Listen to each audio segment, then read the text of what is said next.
Honesty is the best policy. খুবই সত্য কথা। Welcome to my channel.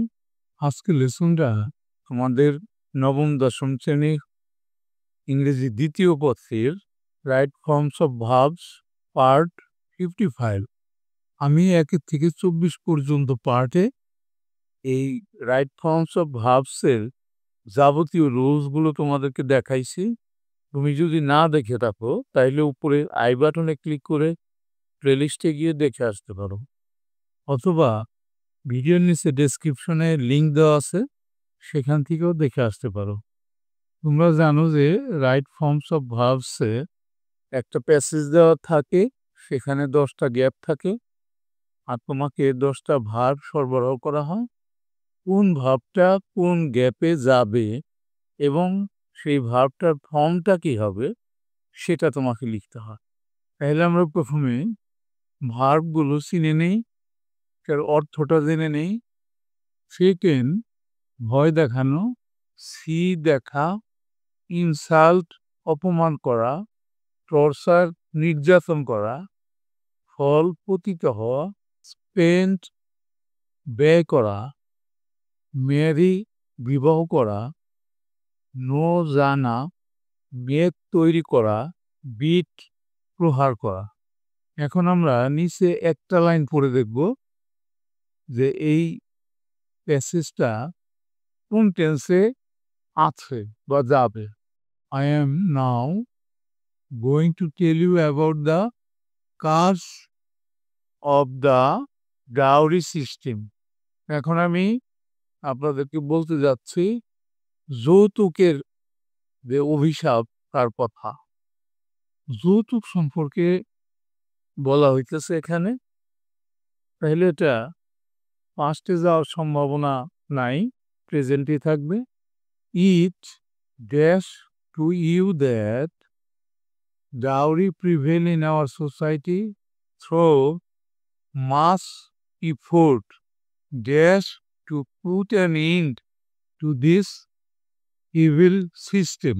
এটা প্যাসিভে আছে, ইট ইজ নোন, এটা আপনাদের জানা আছে দ্যাট। তাহলে নো ভার্বটা আমরা নিব এখানে। প্যাসিভে থাকার কারণে আমরা এখানে একটা অক্সিলারি নিব আর মূল ভার্বটার past participle ফর্ম বসাবো। It is known to you that dowry prevails, dowry যৌতুক প্রথাটা এখনো আমাদের সমাজে আছে, যদিও ম্যাসিভ ফোর্স অনেক চেষ্টা করা হয়েছে এটাকে শেষ করার জন্য। তাহলে এখানে আমরা মেক ভার্বটা নিব। এটা প্যাসিভে থাকার কারণে প্রেজেন্ট পারফেক্ট টেন্সে পড়া হয়েছে, এই কারণে কিন্তু আমরা হ্যাজ বিন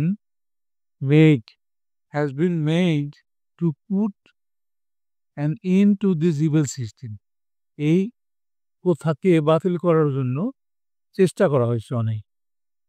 পরের লাইনটা কি বললো আমরা দেখে আসি। দিস ইভিল, ইটা ছোটো হাতের হইতে ভালো হইতো, ইটা ছোটো হাতের হবে এখানে।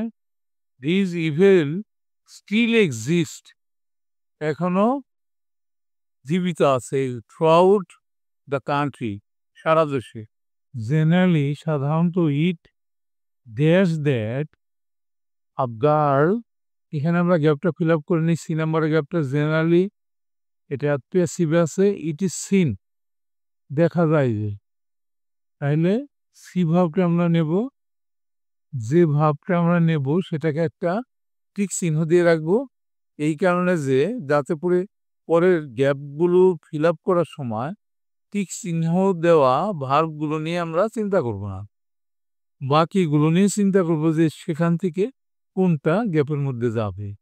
তাহলে এখানে নেব আমরা সি ভার্বটা প্যাসিভে, এই জন্য is seen that a girl, এখানেও কিন্তু বানানটা ভুল হয়েছে, এখানে হবে ওপেন, ওপেন না ওপেন হবে, এটা সচরাচর O F T N, open dash before she reaches maturity, পূর্ণবয়স্ক হওয়ার আগেই তাদেরকে বিয়ে দেওয়া হয়। তাইলে আমরা বিয়ে দেওয়া ম্যারিড এই ভার্বটা নেব, মেয়ারি ভাবটা নেব, কিন্তু এটা প্যাসিভ আকৃতিতে থাকার কারণে আমরা ইজ ম্যারিড একটা অক্সিলারি নেব, ইজ আর মূল ভার্বের পাস্ট পার্টিসিপল ফর্মটা নেব, দিয়ে দেওয়া হয়। এরপরে কি আছে, আফটার দ্যাট তারপরে she enters her husbands family, তার স্বামীর পরিবারে সে প্রবেশ করে, which is most often hostile to her, এটা প্রায়ই তার জন্য খুবই বিব্রতকর হয়। If her dowry dash short of the expectation, চাহিদার তুলনায় যৌতুকটা যদি কম হয়, আমরা তাহলে এখানে ফল ভাবটা নেব, ফল এর সাথে আমরা একটা এস যুক্ত করবো, যেহেতু এটা কিন্তু প্যাসিভ আকৃতি না, আর এটা প্রেজেন্ট ফর্ম, প্রেজেন্ট টেন্স, আর সিঙ্গুলার নাম্বার হার ডাউরি আছে। তখন কি হয়, of her husband and the members of her in-loss family, তার স্বামী এবং তার শ্বশুরবাড়ির সদস্যরা যদি এটা মনে করে যে কম হয়েছে চাহিদা চাইতে, দেশ আরে অপমান করে, ইনসাল্ট, আমরা ইনসাল্ট ভার্বটা নেব, ইনসাল্ট হার। ইনসাল্টের সাথে কিন্তু এজ বসালাম না, এই কারণে যে সাবজেক্টের কিন্তু প্লুরাল আছে, দে আছে। আর পরের লাইনটা কি বললো, she may be dash divorce, তাকে ডিভোর্স দেওয়ার ভয় দেখানো হয়। বিয়ের পরে মূল ভার্বের পাস্ট পার্টিসিপল ফর্মটা বসবে, তাহলে ভয় দেখানো থ্রেটেন ভাবটা নিব আমরা, তার সাথে ইডি যুক্ত করে দেব, যেহেতু পাস্ট পার্টিসিপল বির পরে থ্রেটেন্ড ডিভোর্স দেওয়ার ভয় দেখানো হয়। পরের লাইনটা দেখি আমরা, ইন সাম এক্সট্রিম কেসেস, কিছু কিছু ক্ষেত্রে she is not only dash but also dash to death, তাকে শুধুই মারাই হয় না। প্রথমটা আমরা দেব, আমরা এখানে একটা ইজ আসবে, তাহলে এটা প্যাসিভ ফর্মে আছে, তাইলে আমরা বিটেন দেব, she is not only beaten, past participle ফর্মটা দেব, বাট অলসো আর একটা ভাব দেব আমরা টর্চার নির্যাতন করা, এটাও কিন্তু বাট অলসো, এটাও পাস্ট পার্টিসিপল দেব, প্যাসিভ আছে, টর্চার্ড টু ডেথ, নির্যাতন করে মৃত্যুর দিকে ঠেলে দেওয়া হয়।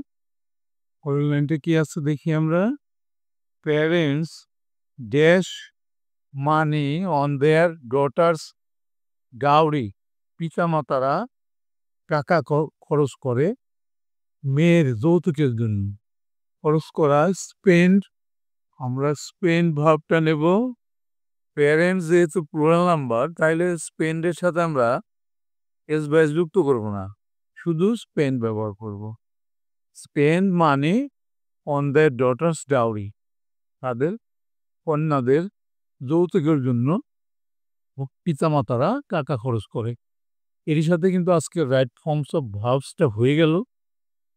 বাই দি বাই, তোমাদের কারো যদি ইউটিউব চ্যানেল থাকে, তাহলে তাদের জন্য আমার পরামর্শ থাকবে যে তোমরা ভিডাইকিউ ব্যবহার করতে পারো। আবারও বলছি, ভিডাইকিউ, যেটা তোমাকে সাবস্ক্রাইবার দিবে এবং তোমার চ্যানেলটাকে গ্রো করতে সহায়তা করবে।